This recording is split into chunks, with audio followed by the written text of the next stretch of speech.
Ensuite, il faut espérer le meilleur, mais se préparer au pire. Et donc, mon souhait est que les Américains soient engagés à nos côtés, et mon souhait est que les Américains assurent justement un soutien, voire une participation active à tout cela, parce que c'est bon pour leurs alliés européens, c'est bon pour l'OTAN, c'est bon pour nous tous.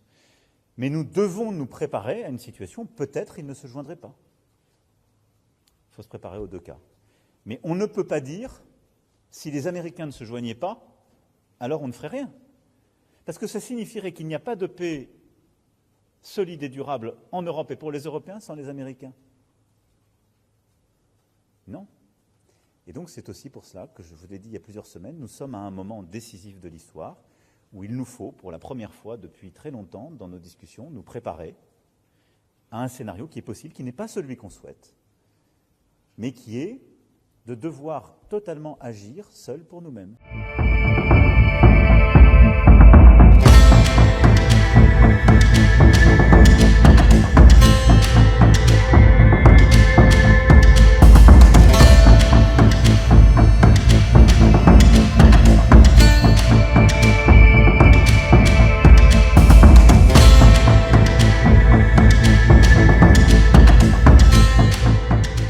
Je souhaite pour ma part que la Chine, en effet, puisse jouer un rôle actif et, compte tenu de la qualité du dialogue qui est le sien avec la Russie, compte tenu de l'initiative de paix qu'elle avait prise en lien avec le Brésil il y a quelques mois, je souhaite que, en effet, le président Xi puisse avoir un rôle tout à fait actif pour nous aider à bâtir cette paix solide et durable.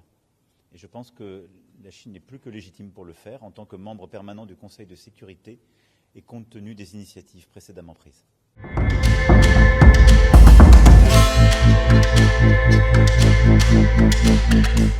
Et je trouve qu'il y a une forme de paradoxe à voir les principaux alliés des États-Unis être les premiers taxés. Si la géopolitique du moment, c'est de dire la priorité est de taxer le Canada, le Mexique et les Européens et de ne pas bouger sur le reste,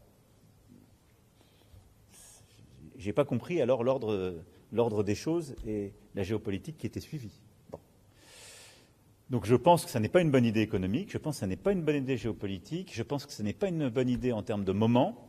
Si ça devait advenir, je le regretterais. Et évidemment, à coup sûr, les Européens se protégeraient en répondant.